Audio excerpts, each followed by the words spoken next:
Hello guys, and welcome back to the channel. So now guys, what is the answer to the Nnamdi Kanu conundrum is the question. So Nnamdi Kanu has been unequivocal in his desires for what he wants, although he was equivocal in the earlier stages when he was speaking about confederation, but he is now unequivocal for quite a few years now that there is absolute clarity in what he wants.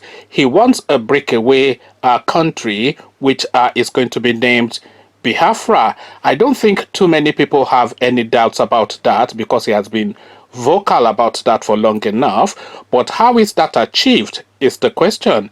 Guys, I bring you this 2023 why we won't support Nigerian president of Igbo extraction, a headline attributed to IPOB. So now they are discounting and dismissing out of hand the possibility of an Igbo president. So if they don't have an Igbo president and they have been agitating for a breakaway Biafra Republic for long enough, if we go beyond Nnamdi Kanu, Ojukwu had already started this in the late 60s, early 70s. So this is something that has been going on for a good while now with no real progression. But now they are discounting now this possibility of that option of an Igbo president. As again, 2023, why we won't support Nigerian president of Igbo extraction, a headline attributed to IPOB. So now let's now see how this is explained. Ahead of the 2023 general elections, the indigenous people of Biafra IPOB has said that it won't support a Nigerian president of Igbo extraction. IPOB, in a statement by its media and publicity secretary Emma Powerful, alleged that all the people being prepared for the position are stooges that will be used against the interest of Indigbo, Biafrans, and the group. So, what is the distinction? So I'm just pausing now. What is the distinction between Indigbo Biafrans and what is the group? So Indigbo Biafrans and the group is what is stated here, but I had always been of the thought that these were all and the same. I thought Indigbos necessarily were Biafrans, and that is the umbrella that they all fell under, but there is that distinction now being made, but that might well just be tautology. So we carry on. Powerful added that the people at the forefront of the agitation were people who openly worked against the late Dr. Alex Ekweme at the Just People Democratic Party convention for the candidature of the president of Nigeria under the PDP in 1999. He said what such people did to the late Ekweme was similarly done by their likes to Peter Obi in 2019 when he contested with Alhaji Abubakar Atiku as his running mate, alleging that they conspired and did not support or campaign for Obi despite being the same political party PDP with him. The statement reads, "We cannot support any person that will kill us. That will mean the end of Biafra emancipation as we know. It is still fresh in our minds what transpired at the Just PDP convention when the late Dr. Alex Ekweme contested for the candidature of the president of Nigeria under the PDP in 1999. Then the likes of Jim Nwobodo, Odi Uzokalu, and virtually every other Igbo delegate at the convention voted against him. These Igbo men sabotaged Igbo presidency then. What has changed since 1999 that will make them come out now to shamefully clamor for the same Igbo presidency they publicly rejected in 1999. Similarly, when Mr. Peter Obi in 1999 was contesting as running mate to Alhaji Atiku Abubakar, Governor Dave Umahi and his co-travelers in conspiratorial business did not support or campaign for him despite being in the same political party, PDP. We are surprised that these people shouting president of Igbo extraction today but sabotaged their people yesterday think we have forgotten. They also think others will support them when it is their turn. Besides, if these myopic and self-centered fellows think producing the president of Nigeria will solve the problem of Indigbo, when Goodluck Jonathan, an Ijaw man from the South was president of Nigeria for 6 years, what did he do for the Eastern general and Ijaw people in particular? The same northern oligarchy that did not allow him to operate freely will still not allow any stooge they may eventually appoint from Igbo land to succeed. So it makes no sense clamoring for what won't prefer a solution to our problems.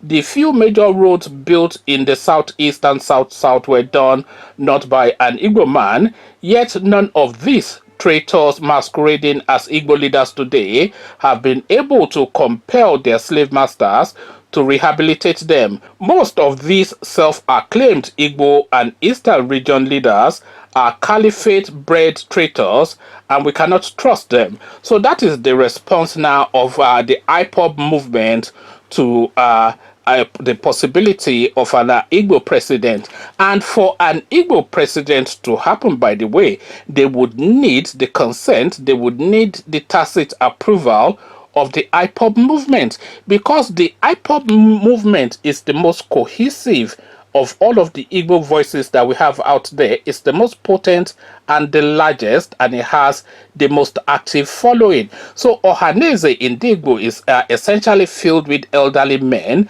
and they just are few in numbers, really. They don't really carry the weight and the sway amongst Igbo people, because a lot of Igbo people see a lot of the leadership of Ohaneze in Igbo as compromised. So a lot of other satellite Igbo groups, they don't really have the weight and the gravitas and the potency and the punch and power of IPOB. So now, for an Igbo president to emerge in 2023, the Igbos must first want it. And for the Igbos to want it, they have to speak in unison for that desire. And for the Igbos to speak in unison for that desire, they need, especially above all else, the potency of the IPOB voice. So if the IPOB voice is rejecting outrightly 2023 Igbo of Igbo extraction president, then that severely diminishes the chances of the president of Nigeria being of Igbo extraction in 2023, because of course they need that voice. So now if the IPOB movement is saying no to the presidency, but they say they want away from Nigeria, and they cannot get away from Nigeria because they have been agitating for that long. And by the way, if there were other ways for them to get out of Nigeria, they would have done it a long time ago, because they have been pushing and moving for this thing for a long time. So they don't have anything outside of this agitation with fervor to move them out of the Nigerian space. The only thing then that can move them out of the Nigerian space is to negotiate their way out of the Nigerian space. So the Nigerian state is not countenancing any possibility of that negotiation taking place, because of course if the Igbos are allowed to secede, then very quickly the Yorubas are out as well, and then the Middle Belt are out, and then it is to your tent, O Israel. So now the greatest potency, the most plausible possibility for the Igbo nation, from my point of view, would have been an Igbo presidency. So if they had the Igbo presidency, then they have the catch-all of the Nigerian state, no matter how much the oligarchy, as they said, because this they were right to say that the northern oligarchs completely bullied Goodluck Jonathan throughout his 6 years in Aso Rock, but an Igbo president might well have more potency than Goodluck Jonathan, because Goodluck Jonathan had no constituency. The South was only a tiny little hub within the Nigerian space, but the Igbos, they are the largest of the ethnic groupings within Nigeria. There are about 30, 40 million, maybe even 50 million Igbos. There are about 30 million Yorubas, so they are more than the Yorubas by a few million. There are about only 10, 15 million Fulanis, and maybe about 30 million Hausa. So out of the one androgynous ethnic grouping, if you don't say just catch them all as northerners or whatever, if we go into a breakdown of the ethnic groupings within the Nigerian space, the Igbos are the largest. So an Igbo presidency would have that potency of numbers, and it will also have the potency of the, the exuberance and the self-assertion that the Igbos innately have. So you cannot really draw a parallel between a possible Igbo president and toothless Goodluck Jonathan from Ijaw land, because Ijaw land is by comparison a village compared to the rest of the ethnic nations within the Nigerian space. So this is now the conundrum now. So we are in a situation now, catch 22. You want to leave the country, but you don't want the presidency, and the country is not even countenancing the possibility of you leaving. So what happens next? Come share ideas on the way forward with me in the comment section. But before you come into the comment section to share thoughts, click on the red subscribe button so it turns gray. The bell button notifies you every time I drop a new video. Click on like as well, because that helps with the YouTube algorithm. Once you've done all the clickings, the IPOB movement is rejecting the 2023 presidency outrightly, but then the Nigerian nation is not countenancing, negotiating a breakaway within Nnamdi Kanu and his group. So a perfect storm. Let's discuss it in the comment section. So I'll leave you here. Carry this conversation on with you in the comment section over here. I say peace.